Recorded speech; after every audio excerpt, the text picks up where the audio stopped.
كم البنات، كنتمنى تكونوا بخير وعلى خير ويلقاكم هذا الفيديو في احسن الاحوال.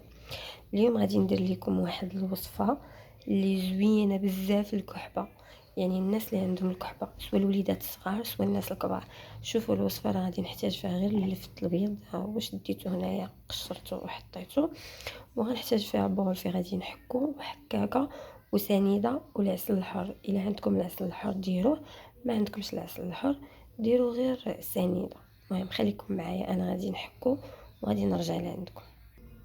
ايوا البنات، هنا كي كتشوفوا انا غادي نحاول نحك هاد اللفت، غنحكو الحكاكه دقيقه،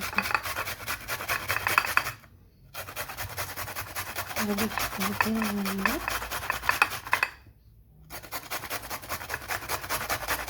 كما كتشوفوها.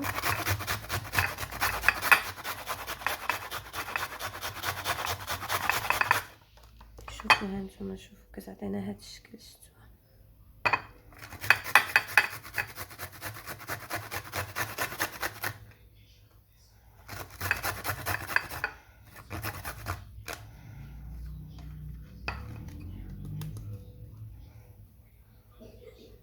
نتوما كما كتشوفوا هانتوما البنات. من بعد ما ولا ليا بحال هكا، انا غنزيد عليه دابا سكر، شفتوا؟ سكر سنيده، نزيد عليه 2 معالق ديال السكر سنيده،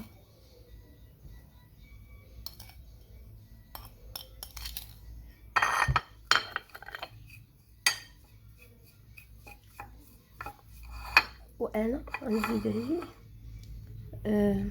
ها هو، انا غنزيد معلقه ديال العسل الحر. الا عندكم العسل الحر زيدوه، راه ضروري. غنجبدو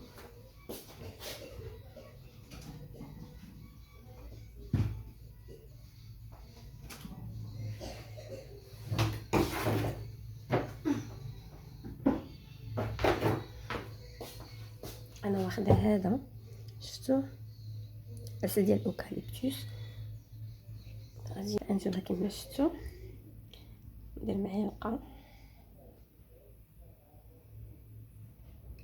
شوفوا الا عندكم العسل ديروه، ما عندكمش ما ديروش، يعني ماشي ضروري ديروا العسل.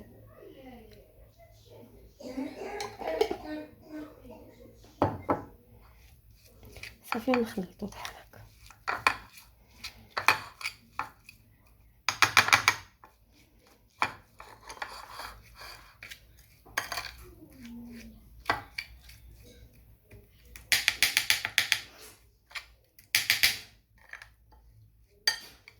مسكين كيكحل، انا نعطيه ليه دابا.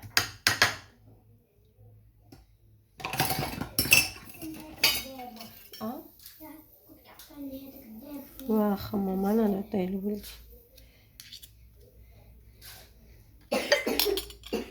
سمعوا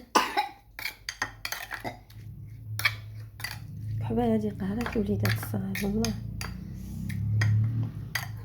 هانتوما شفتوا؟ غيبدا، شفتوا؟ غيبدا السير. تبيتو ليله من بعد تبداو تعطيو للوليدات ولا تشربوه نتوما. نتوما شوفوا هاد السيرو ديالو، هذا هو اللي غتشربوه. هذا راه كيبقى هاد الخليط مده ديال، ما نقولش لكم 3 ايام، ولكن مده ديال ماكسيموم يومين كاع. صافيو نديروا واحد اخر حيت كينشف. شفتوا؟ ما حدكم كتزيدوا تخليوه، ما حد كيبقى فيه. جربوها البنات، والله الا زوينه زوينه بزاف البنات. الكحبه ما فيها والو، فيها علفت والسكر. صافي جربوها وردوا عليا. المهم تهلاو ليا في ريوسكم، تسناوني في فيديو جاي ان شاء الله. الا كان عندي شي استيس اخرى ولا شي حاجه اخرى نشاركها معكم. شوفوها، شفتوا؟ جربوها لوليداتكم، راه كحبه قهراتنا حنا الكبار وقهراتنا على الوليدات الصغار. المهم خليو لي جيم، بارطاجيو الفيديو مع العائلات اللي قهراتهم كحبه وعندهم وليدات بحال هكا. كنبغيكم بزاف بزاف، تسناوني فيديو جاي ان شاء الله. سلامه.